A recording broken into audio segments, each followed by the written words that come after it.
Hello guys, welcome back my channel for educational video. Please click on the subscribe button if you like my video. Today we have discussed two correlation between Orgel and TANF Sogano diagram for transition metal complex D1 से D3 तक state हम इसको करेंगे। ठीक है, तो हम आज इस टॉपिक के बारे में पढ़ने वाले हैं। अगर आप MSc और BSc के स्टूडेंट हो तो ये टॉपिक आपके लिए बहुत इंपॉर्टेंट है, तो please don't be skip our video. ठीक है, तो हम पहले पढ़ेंगे ऑर्गल डायग्राम क्या होता है। ऑर्गल डायग्राम के बारे में हम पढ़ेंगे। Orgel diagram are correlation diagram which show the relative energy of electronic terms in transition metal complex. ठीक है, ये तो सिंपल सा इसका वो हो गया। Much like TANF Sogano diagram, name Orgel belong to creator of this Orgel.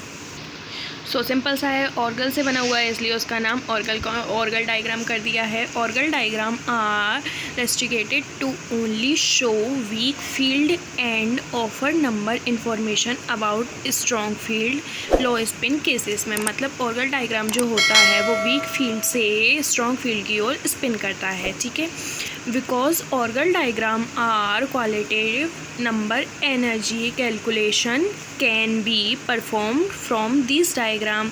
मतलब जो हमारे ऑर्गल डायग्राम है वो एनर्जी जो परफॉर्म करेगी उसका कैलकुलेशन होगा।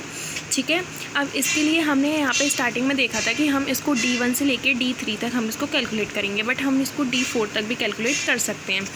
सो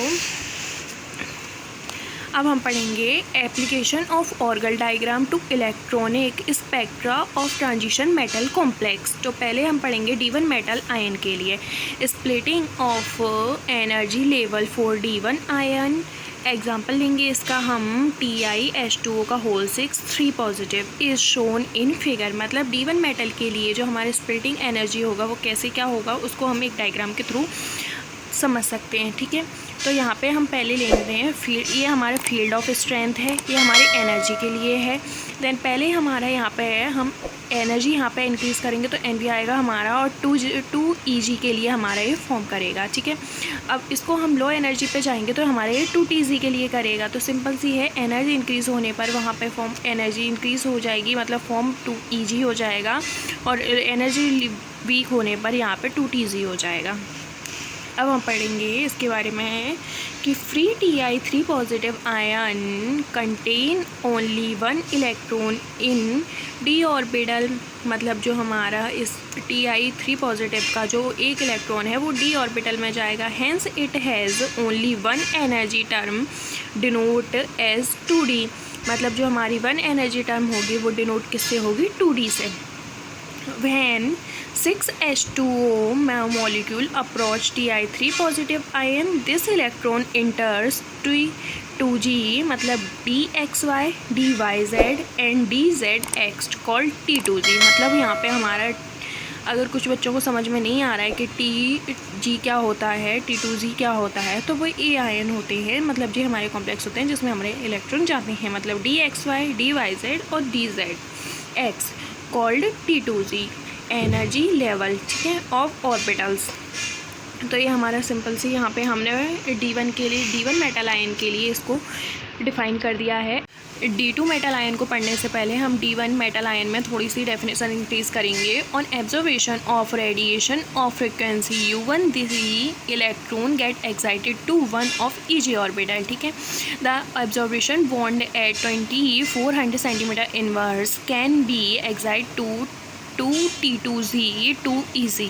ठीक है, अब हम इसको है ना एक ग्राफ के थ्रू पढ़ेंगे। ग्राफ के थ्रू कैसे, ये हमारा एनर्जी है V, ये हमारे सेंटीमीटर इनवर्स में हमारा ग्राफ जाएगा। यहाँ पे पहले 10,000 का ग्राफ बनेगा, 15,000, 20,000, 25,000 एंड 30,000।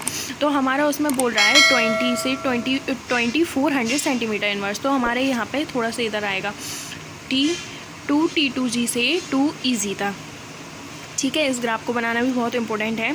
अब हम पढ़ेंगे इसका, हमने स्पेक्ट्रम जो लिया था वो किस चीज़ को लिया था, TiH2O होल 6। ठीक है, एब्जॉर्प्शन स्पेक्ट्रम ऑफ इसका।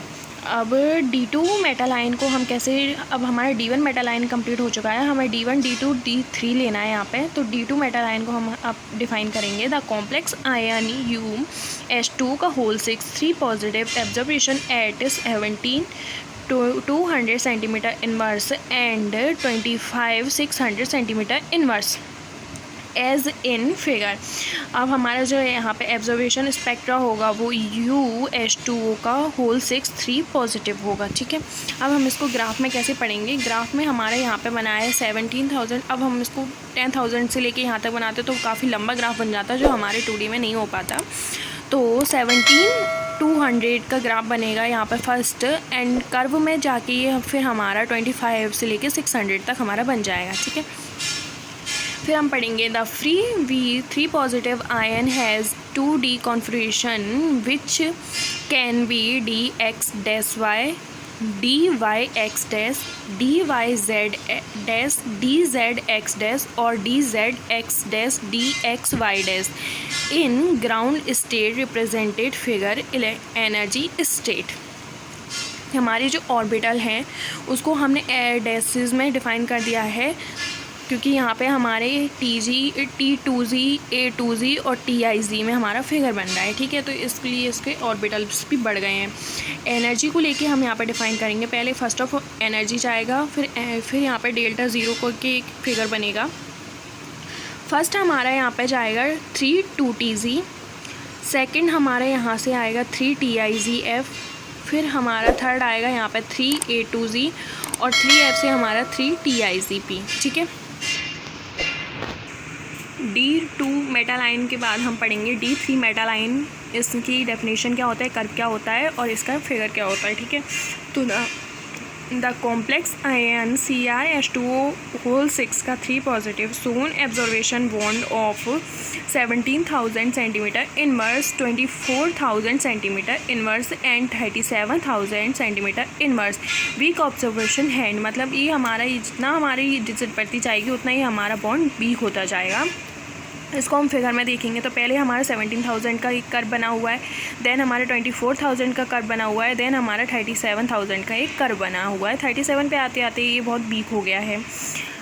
इन this case 3 electronic transition Vi2 + 2A2Z 4 T2Z and second है 4 A2Z to 4 TIZ and third है 4 A2Z to 4 TIZ are possible. अब हमारे इसका कर्व कैसा बनेगा, in the figure of 4P और 4F हमारे दो हमने यहाँ पे लीनियर ले लिए हैं।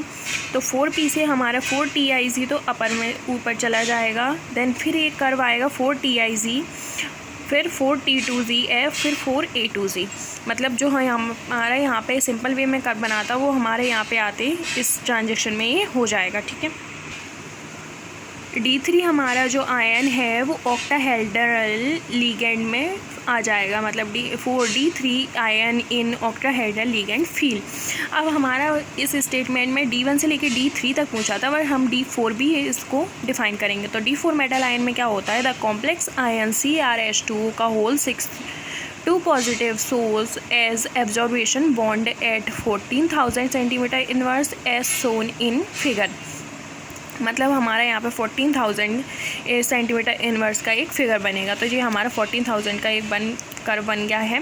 इन this case electronic transition 5 EG से लेके 5 T2Z shown a and absorption band as 14,000 centimetre. तो हमारे यहाँ पे दो कर्व बनेंगे 5D से लेके 5 T2Z और 5 EG, ठीक है। ये सिंपल सा कर्व है। सो हमने यहाँ पे ऑर्गल डायग्राम को समझा दिया है, D1 से लेके D3 स्टेटमेंट को समझा दिया है। अगर आपको वीडियो पसंद आया तो प्लीज़ सब्सक्राइब करें एंड शेयर करें। Thank you so much.